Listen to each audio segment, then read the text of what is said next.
Greetings and welcome back. In this mini lecture, I want to discuss the most famous study of presidential personality, the 1972 book written by James David Barber called The Presidential Character.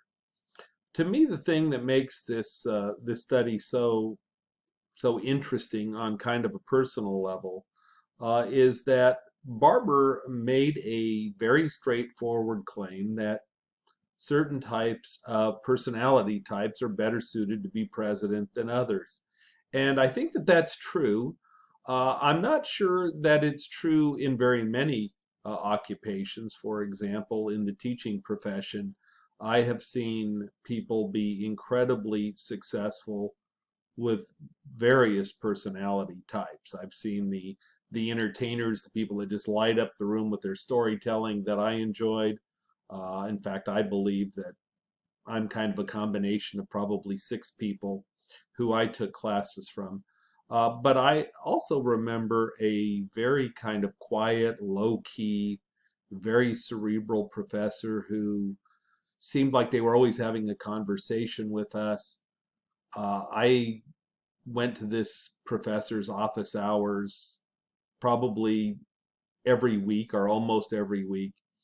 And the office hours were absolutely amazing, and I learned a whole bunch of things. So even though he didn't really light up the room in class, I learned a lot of valuable lessons about life, about political science, from this professor who was kind of introverted and kind of shy, but had really powerful ideas, and that made me think often. So Barber does something. He says up front, look, I'm not trying to write a scientific book.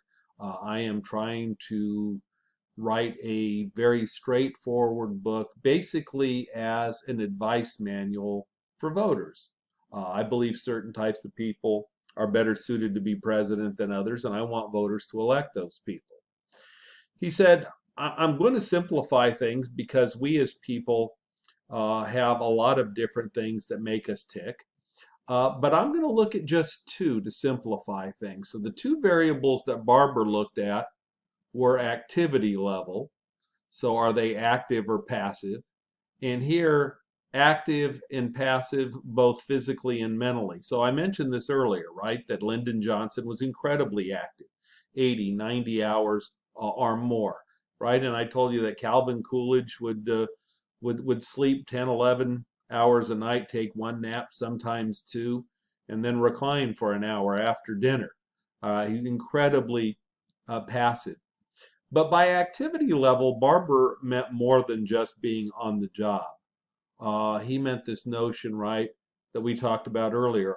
Are these presidents active in terms of having an agenda, willing to go to bat for it? Or do they tend to react to developments? The second variable, uh, do they enjoy being president or not? Some presidents absolutely love being president. John Kennedy said that he loved being president. Franklin Roosevelt said, God made me to be president. There's somebody who was very, very confident. Bill Clinton said that the 8 years he was president were the 8 happiest years of his life, and then smiled at the audience and said, none of you will ever know how much fun I had while I was president. Well, we certainly know some of the fun he had, but probably not all of it. On the other hand, other people saw the presidency as a great burden. George W. Bush, for example, on multiple occasions when asked if he ever missed being president, he said not a single day. John Adams, when asked about the presidency, said, well, if you ever had a true friend, you would never congratulate him on getting the job. The office is a splendid misery. So some people love it, some people don't. So I want you to get a piece of paper out, and I want you to make a square that looks something like this. Let me get it on right in front of you, right? Energy level. So is the president active? Are they passive? Are they positive or are they negative? And so that is the square that we're going to take a look at. Now, here's why this book became famous. In 1972, Barber made a startling prediction. And his prediction was that if Richard Nixon was reelected, his second term would end in disaster. And his critics said, "Are you kidding me? This president has been very successful in his first term. He's opening relations with China, détente with the Soviet Union. He's had this new, intriguing vision of federalism. He is cruising towards an easy reelection. What could go wrong?" Well, within 2 years of the publication of this book became Book of the Year in political science after Richard Nixon resigned in disgrace, the only president to ever resign in disgrace. And people began wondering, how did this guy get this right? For example, when I took this course, my professor, who was a moderate Republican, said that when the book came out, he thought that this was how not to do political science. That Barber was totally off the mark, and he required us to read it. He said because he had never been so surprised in his life as when Barber got this right, because certainly Richard Nixon's presidency did end in disgrace, and he was absolutely correct. So let's take a look at the four types of presidential character, and I will paint them in, and I'll put the box up on the screen in front of my face. So the first box up in the upper left-hand corner, if you want to write along with me, would be active positive presidents. So these are the best presidents because they're motivated by results. So if I ask you on the exam, right, what are the best presidents? There you have it, active positive. These are the best presidents because they are motivated by results. So these are the people that you want to elect as president. According to Barber, these presidents work hard, they enjoy the job, they're motivated by results, they get things done, they're rational, they're pragmatic, they're mentally flexible. If you want to put some presidents there, Barber writes Franklin Roosevelt, John Kennedy, Bush Sr., and Thomas Jefferson.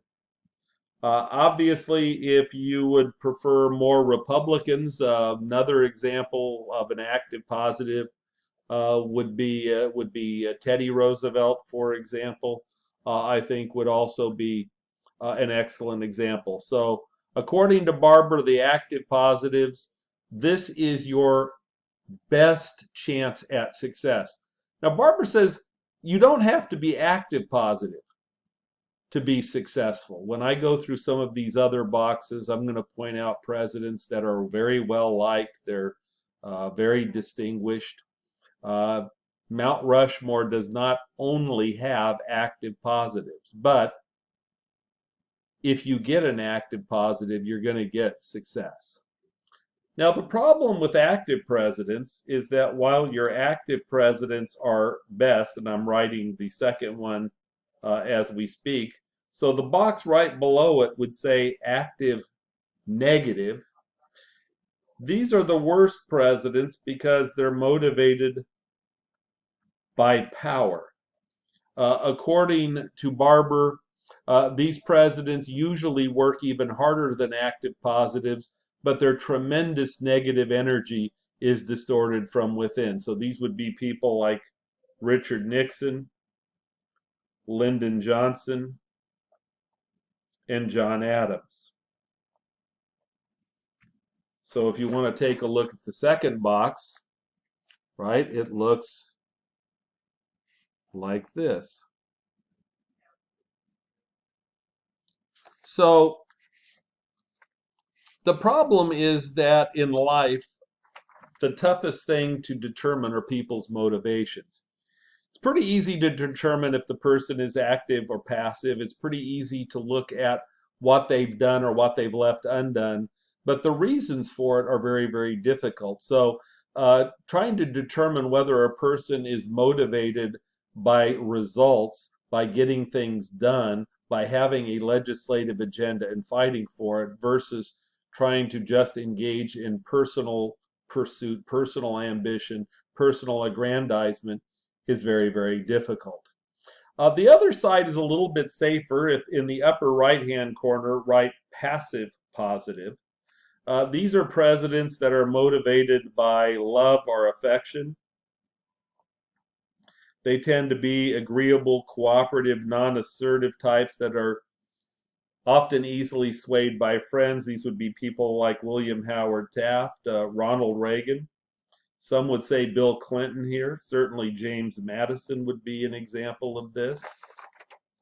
So once again, if we were to put this up, that's the way that third box would look.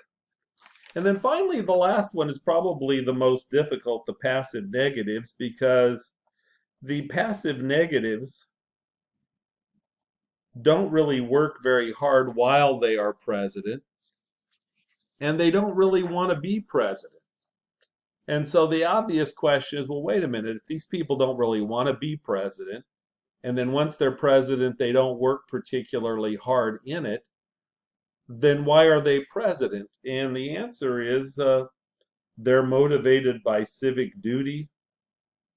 Some would say honor. They're in politics essentially because they think they ought to be. Barber says that Calvin Coolidge, Dwight Eisenhower,